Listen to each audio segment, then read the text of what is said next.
We are entrusting the day and the endeavor to the Lord. Let's go. Welcome to my channel where I visit many good books but live in the Bible. My name is Sarah Christine, and today I would like to talk about Margaret Atwood's Oryx Crake. I picked this up for a class on imagining the apocalypse, having read some Atwood before, but I gotta say, this one was weird, even for her. Brief summary, Oryx Crake takes place in a post-apocalyptic future where our protagonist, Snowman, formerly known as Jimmy, reflects on what led up to the humanity-ending calamity that has left him the lone Homo sapien. The title, Oryx Crake, refers to Jimmy's love, Oryx, and his best friend, Crake, who, awkwardly enough, was also in love with Oryx, but both Oryx and Crake are now dead. That said, before mankind's great extinction event, things were already pretty dystopian. In flashbacks that Snowman has, aka Jimmy, we see that when he was growing up, North America had already been carved up into corporately owned compounds where researchers and specifically bioengineers lived with their families, churning out wonder pills, soy foods, and spliced together animals. Everything beyond those carefully maintained and guarded compounds was known as the plebe lands, where feral people ran rampant. So it wasn't a great situation to begin with, but as is the case with Margaret Atwood's work, things can always get worse. A plague on both your houses! For the record, I am glad that I read Oryx Crake, though my favorite Atwood that I have read is Penelopiad. I did a review on that about guarding your heart and your gonads. But I would just give a heads up to prospective readers that there is some pretty disturbing content in this. And it's only more disturbing when you remember that as a writer, Margaret Atwood is pretty strict about only incorporating things into her speculative fiction that already exist, and then she just kind of intensifies them a bit.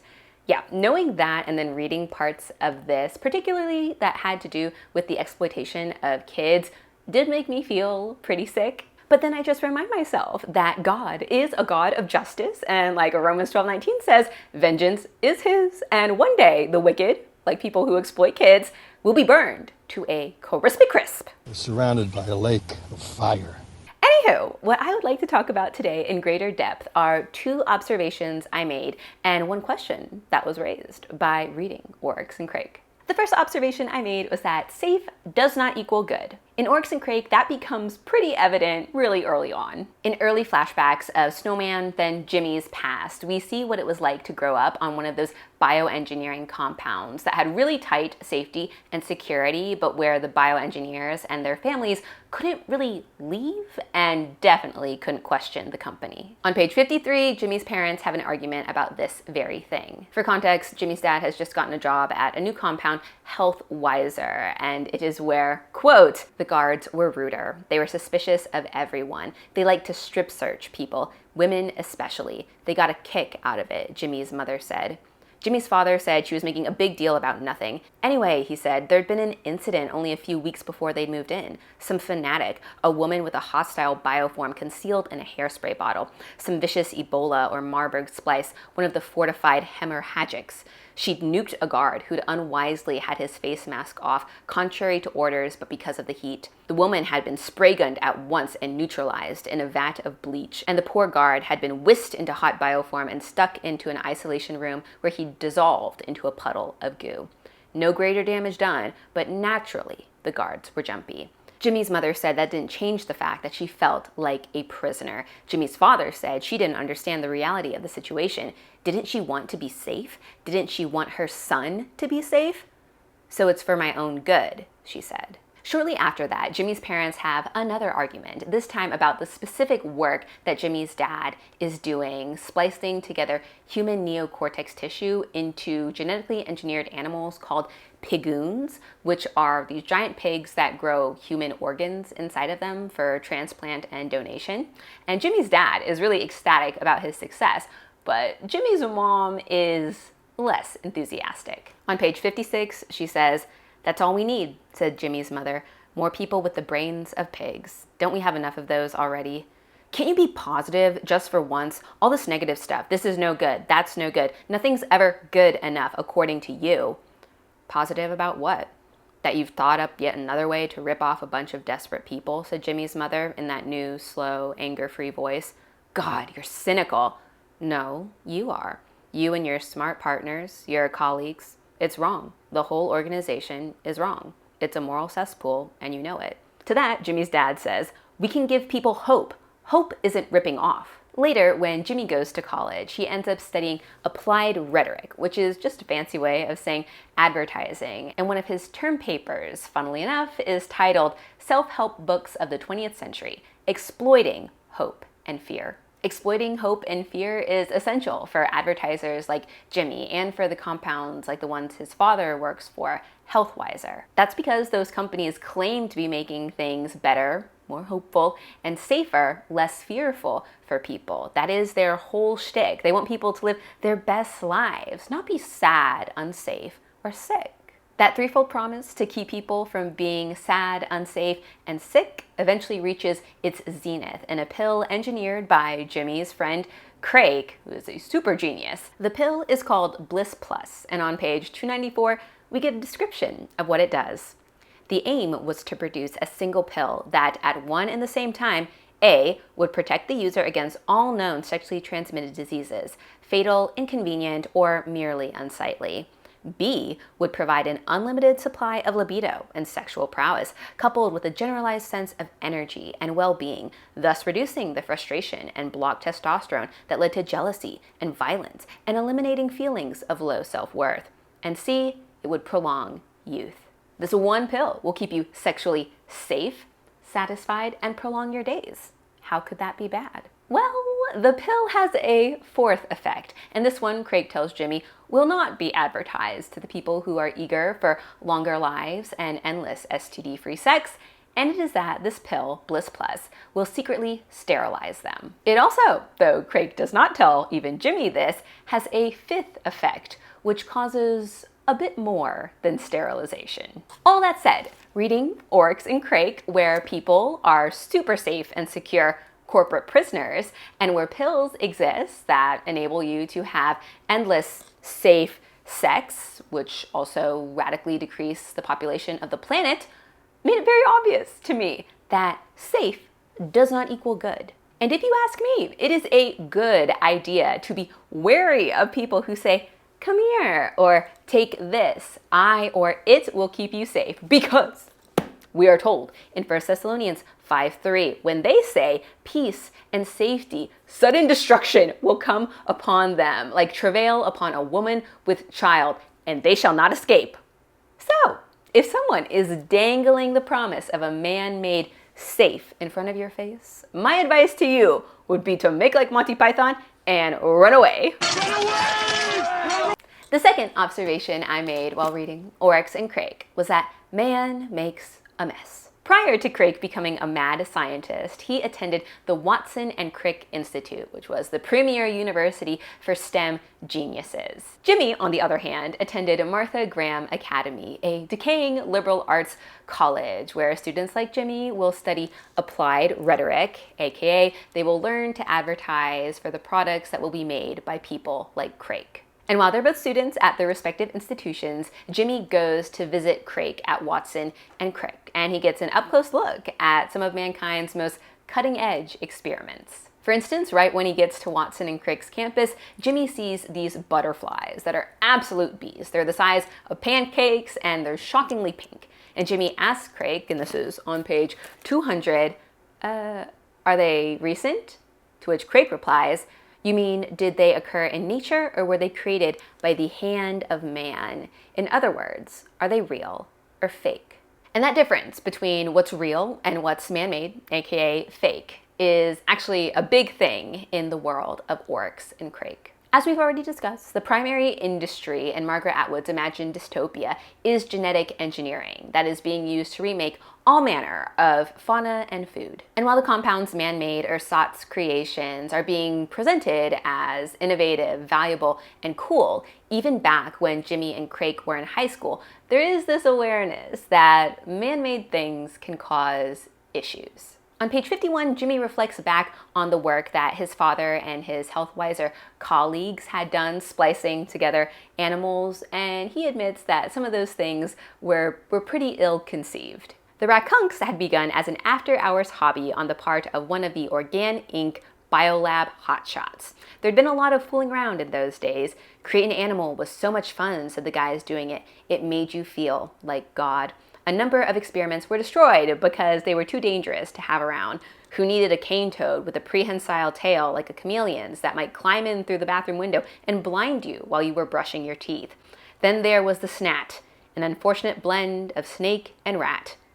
They'd had to get rid of those. So yeah, all the way back in high school, Jimmy could see that some of these things were ill-conceived. But when he turns up to Watson and Crick to visit Crake, he realizes that, oh my golly gosh, his dad's work at Healthwiser, that was really just the tip of the iceberg. Beyond just being ill-conceived, the stuff being cranked out at WNC, which Crake refers to as the wave of the future, is grotesque and deadly. On page 202, Crake takes Jimmy to the agriculture's lab. This is the latest, said Crake. What they were looking at was a large bulb-like object that seemed to be covered with stippled whitish-yellow skin. Out of it came 20 thick, fleshy tubes, and at the end of each tube, another bulb was growing. What the hell is that? Said Jimmy. Those are chickens, said Crake. Chicken parts, just the breast on this one. They've got ones that specialize in drumsticks too, 12 to a growth unit. But there aren't any heads, said Jimmy. He grasped the concept. He'd grown up with sus multi-organ fur, after all. But this thing was going too far. At least the pigoons of his childhood hadn't lacked heads. That's the head in the middle, said the woman. There's a mouth opening at the top. They dump the nutrients in there. No eyes or beak or anything. They don't need those. This is horrible, said Jimmy. The thing was a nightmare. It was like an animal protein tuber. Picture the sea anemone body plan, said Crake. That helps. Presumably, the cute name they give this 12-breasted headless chicken, Chicky Knobs, helps as well. But clearly, I think this is not the Lord's chicken.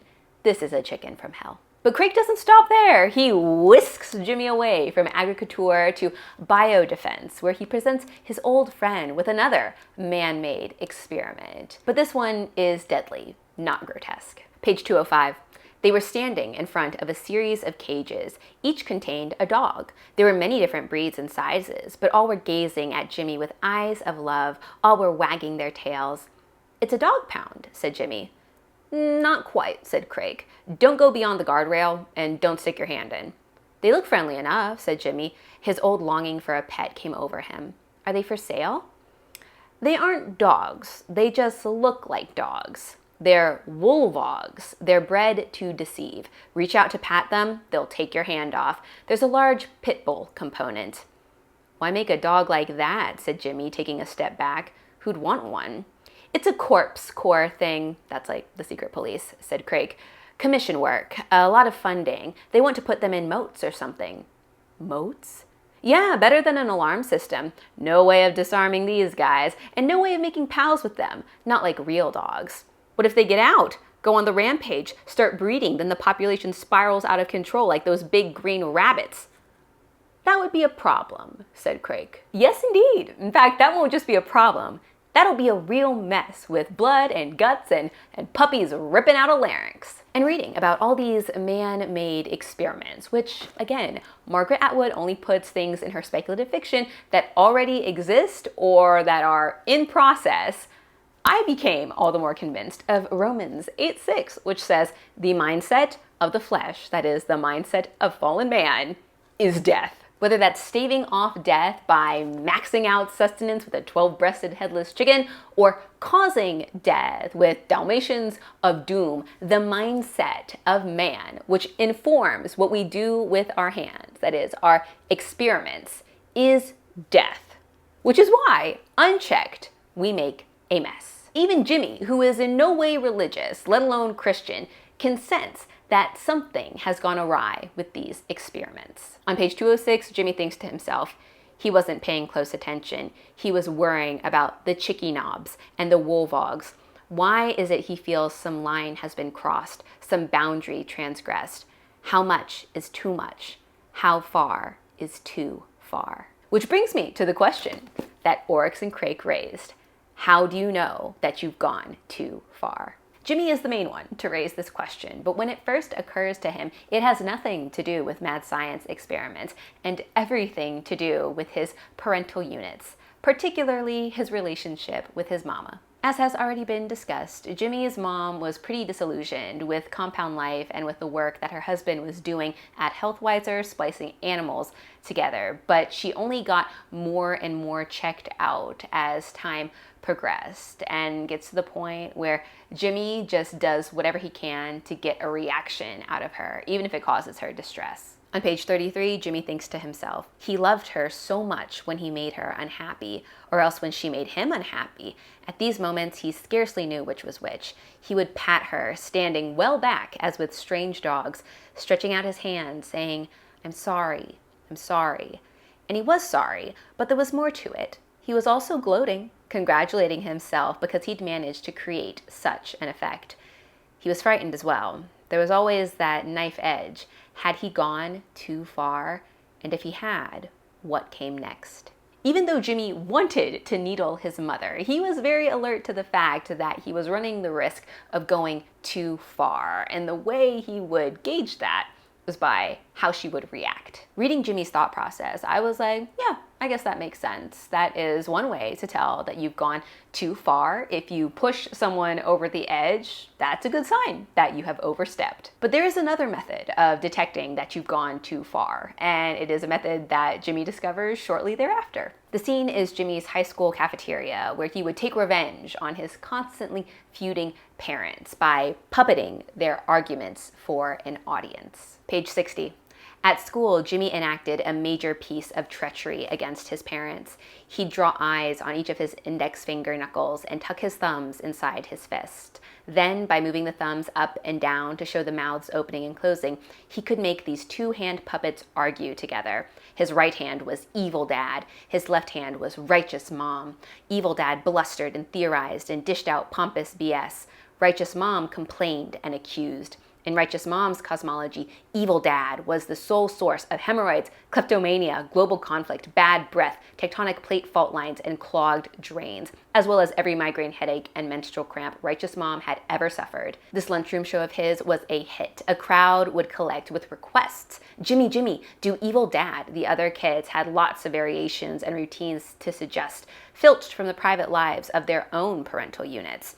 Some of them tried drawing eyes on their own knuckles, but they weren't as good at the dialogue. Jimmy felt guilty sometimes afterwards when he'd gone too far. He shouldn't have had Righteous Mom weeping in the kitchen because her ovaries had burst. He shouldn't have done that sex scene with the Monday special fish finger, 20% real fish, evil dad falling upon it and tearing it apart with lust because Righteous Mom was sulking inside an empty Twinkies package and wouldn't come out.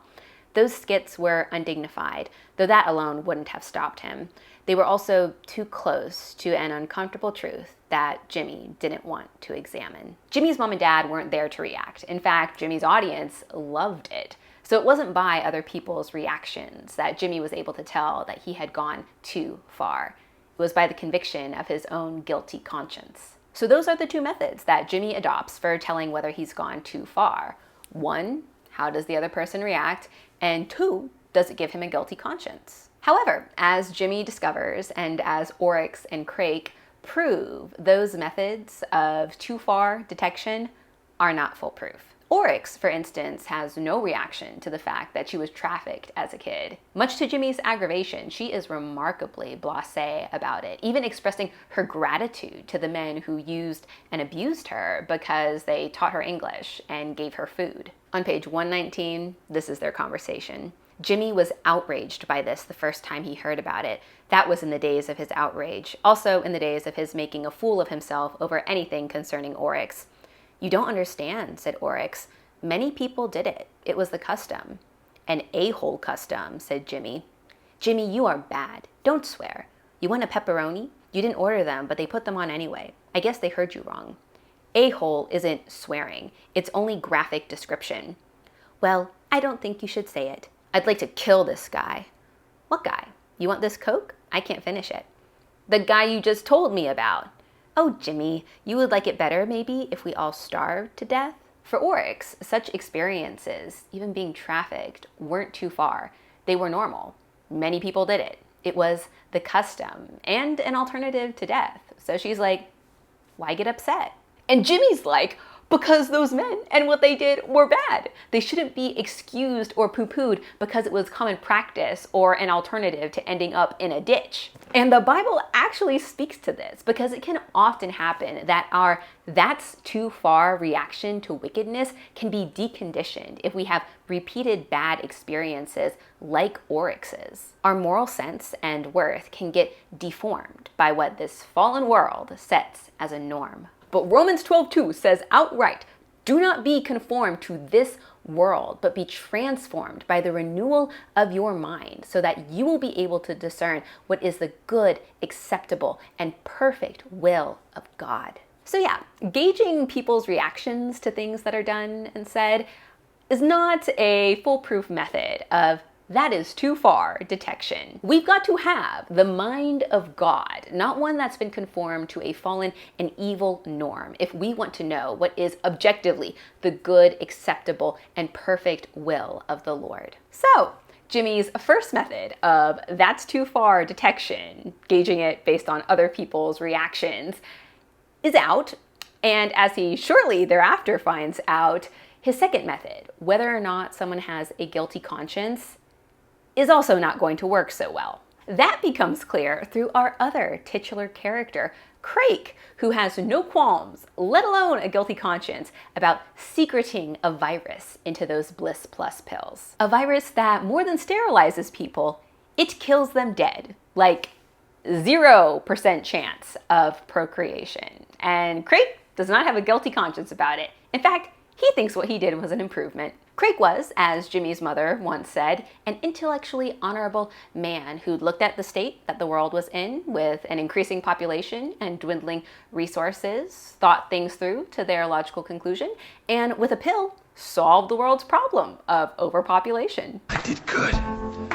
In retrospect, Jimmy thinks that a case could also be made that Crake was a lunatic, but whether he was an intellectually honorable man or a crazy person, Crake had no guilty conscience about unleashing a plague. And personally, I have not infrequently heard people say, I don't feel bad or guilty, my conscience does not convict me about X, Y, or Z. And now I'm like, methinks that is perhaps because you, like Crake, think you are in the right. You have become, to use biblical language, self-righteous, meaning that you are your own right and wrong point of reference.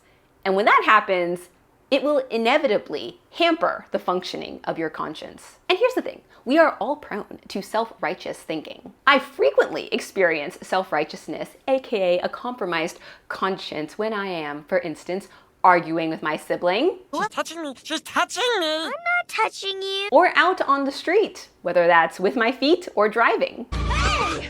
Watch where you're going, stupid head! All too often, I do not feel guilty in the least. Of course I didn't go too far with my words or around cars. My conscience is clean. But when I start thinking like that, Apostle Paul's words in 1 Corinthians 4:4 give me a whack, because he says, my conscience is clear, but that does not make me innocent. It is the Lord who judges me. That to me is a QED, that our consciences are not reliable indicators of whether we have gone too far. Like Paul writes, it is the Lord who sets the bar. And according to the Bible, we have all missed the mark. Romans 3:23 tells us that all have sinned and fallen short of the glory of God. That all includes you, and oh my golly gosh, does it include me. And we might say, hey, I haven't exploited little kids or unleashed a plague on the planet, but James 2:10 says, whoever keeps the whole law but stumbles in only one part is guilty of it all. That might seem extreme, and if God had not sent Jesus to die for our sins, I'd agree. But as it stands, Jesus has wiped the slate clean for anyone who would receive and believe that he died to set sinners free. Which is why I can and do frequently sing the hymn, Not in Me, particularly the lines that say, no list of sins I have not done, no list of virtues I pursue, no list of those I am not like, can earn myself a place with you. Oh God, be merciful to me. I am a sinner through and through. My only hope of righteousness is not in me, but only you. Thank you so much for joining me today. I hope that this was edifying, encouraging, and entertaining, and I hope you will continue to join me as I visit many good books, but live in the Bible.